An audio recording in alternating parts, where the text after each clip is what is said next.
کہ مبلغ اعظم مولانا محمد اسماعیل سابقہ دیوبندی شیعہ کیسے ہوئے۔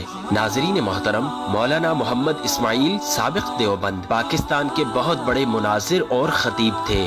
آپ سے لوگ پوچھتے تھے کہ آپ شیعوں کو کافر کہتے تھے اور ان سے نفرت کرتے تھے، پھر آپ شیعہ کیسے ہو گئے؟ تو ناظرین محترم، مولانا محمد اسماعیل نے جواب دیا کہ میری زندگی کا ایک واقعہ مجھے محمد اور آل محمد صلی اللہ علیہ وآلہ وسلم کے در پر لے آیا۔ میں ایک جگہ گیا، مکتب اہل حدیث کے مولوی سے مناظرہ تھا۔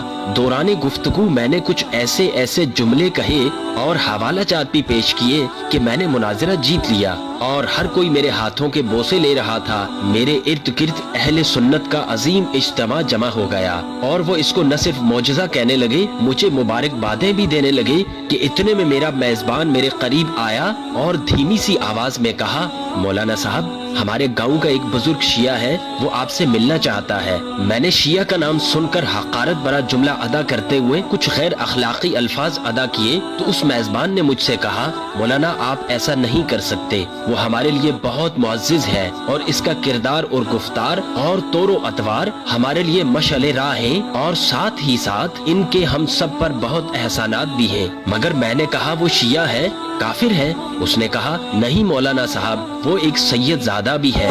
چنانچہ آپ نے دوبارہ ایسے الفاظ سے اس کو یاد نہیں کرنا، وہ سیدھے اور اولاد نبی اور اولاد زہرا میں سے ہے۔ مولانا وہ آپ سے ملنا چاہتے ہیں، ہم اس سید کا بہت ادب کرتے ہیں اور آپ بھی پابند ہیں، چنانچہ آپ ان کے ساتھ کوئی گستاخی اور بے احترامی نہیں کریں گے۔ میں نے کہا ٹھیک ہے۔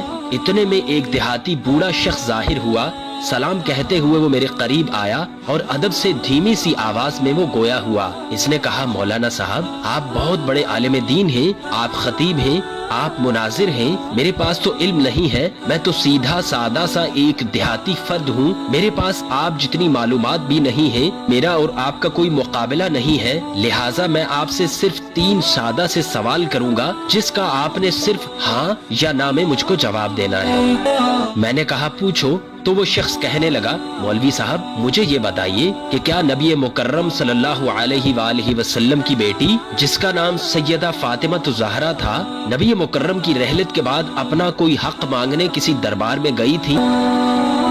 مولانا کہتے ہیں کہ میں نے کوشش کی کچھ بولنے کی، مگر سید بولا، نہیں مولانا، صرف ایک جواب دیجئے، ہاں یا نہ، رسول اللہ کی بیٹی دربار میں گئی تھی یا نہیں؟ میں نے کہا ہاں گئی تھی۔ کہتا ہے، مولانا پھر ایک اور سوال ہے، اس نے کچھ مانگا بھی تھا یا نہیں؟ مولانا کہتے ہیں، میں پھر کچھ اور کہنے کی کوشش میں تھا کہ سید پھر بولا، مولانا صرف ہاں یا نہ، رسول اللہ کی بیٹی نے مسلمانوں سے کچھ مانگا تھا یا نہیں؟ میں نے کہا ہاں مانگا تو تھا۔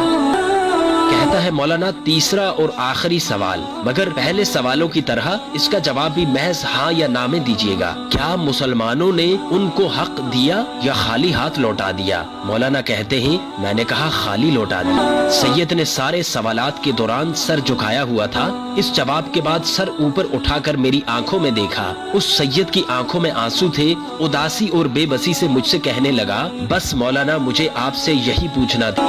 میرے قریب جو بڑے بڑے اہل سنت اکابرین تشریف فرما تھے، بولے، مولانا ان کا نام بتائیے جنہوں نے بی بی کو ان کا حق ادا نہیں کیا، جنہوں نے محمد مصطفیٰ صلی اللہ علیہ وآلہ وسلم کی بیٹی خاتون جنت سیدہ فاطمہ الزہرا کے ساتھ ایسا سلوک کیا۔ ایک چیخو پکار کا سما بن گیا، جو ماحول خوشی اور جشن کا تھا وہ ماتم کدا میں تبدیل ہو گیا۔ ناظرین محترم، پھر مبلغ اعظم مولانا محمد اسماعیل فرماتے ہیں کہ میری زندگی کا یہ واقعہ تھا، میں سر پکڑ کر بیٹھ گیا۔ یہ وہی وقت تھا کہ جب میں ان چند لمحات میں حق و صداقت کو پہچان چکا تھا، اور میں دل و دماغ اور شعور سے اپنا مسلک اور عقیدہ تبدیل کر چکا تھا، الحمدللہ۔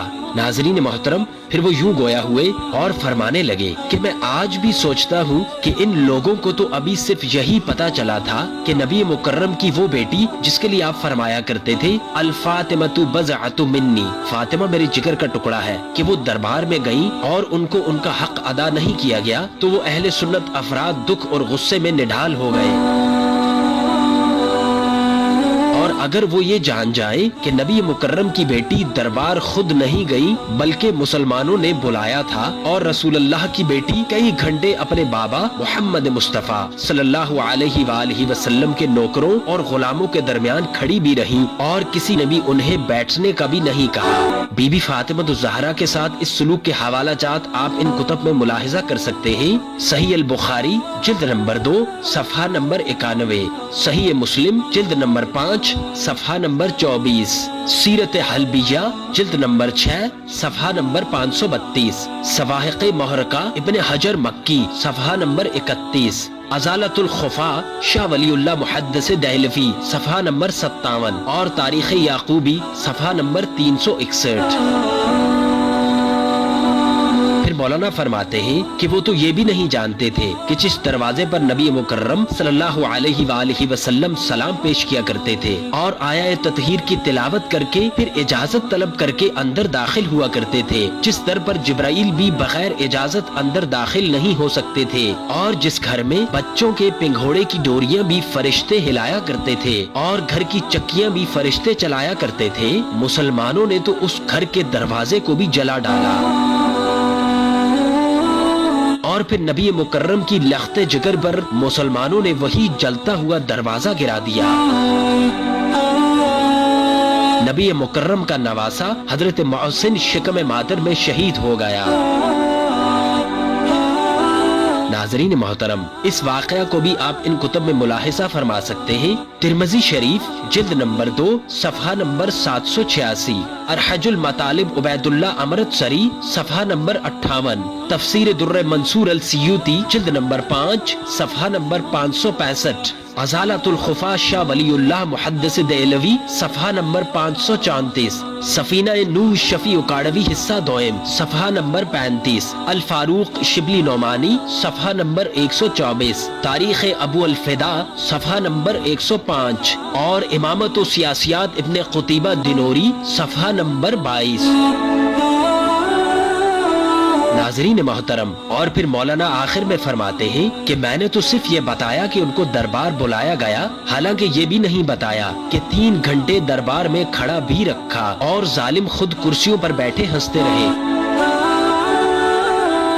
میں نے تو یہ بھی چھپا لیا کہ نبی مکرم کی تحریر کو صرف جھٹلایا ہی نہیں بلکہ ٹکڑے ٹکڑے کر کے پھینک دیا، اور نبی مکرم کی بیٹی سلام اللہ علیہا تحریر کے ٹکڑے خود چنتی رہی اور روتی بھی رہی، اور میں نے تو یہ بھی نہیں بتایا کہ سیدہ نے ان کے لیے بد دعا کی۔ ناظرین محترم، اس بد دعا کا حوالہ آپ سیرت حلبیہ جلد نمبر 6 صفحہ نمبر 533، الامت دینوری صفحہ نمبر 23 میں ملاحظہ فرما سکتے ہیں۔ ناظرین محترم، نبی مکرم صلی اللہ علیہ وآلہ وسلم کی پیاری بیٹی محض 18 برس کی تھی، پر دربار کے واقعے کے بعد سر کے سارے بال سفید ہو کر رہ گئے۔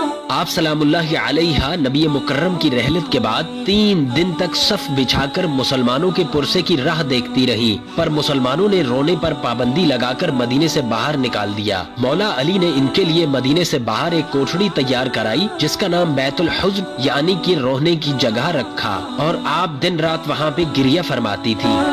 آخر میں ہم یہ کہیں گے کہ بی بی سلام اللہ علیہ کے ساتھ ایسا سلوک کرنے والوں پر خدا کی لعنت اور پروردگار عالم آخرت میں ان کا سخت سے سخت محاسبہ فرمائے، الہی آمین۔ ناظرین محترم، ہماری آج کے ویڈیو کے متعلق کمنٹ سیکشن میں اپنی آراء سے ہمیں ضرور نوازیے گا، نیز یہ ویڈیو اپنے عزیز و اقربا اور دوستان عزیز سے بھی شیئر کیجیے گا تاکہ وہ بھی ان معلومات سے مستفید ہو پائیں۔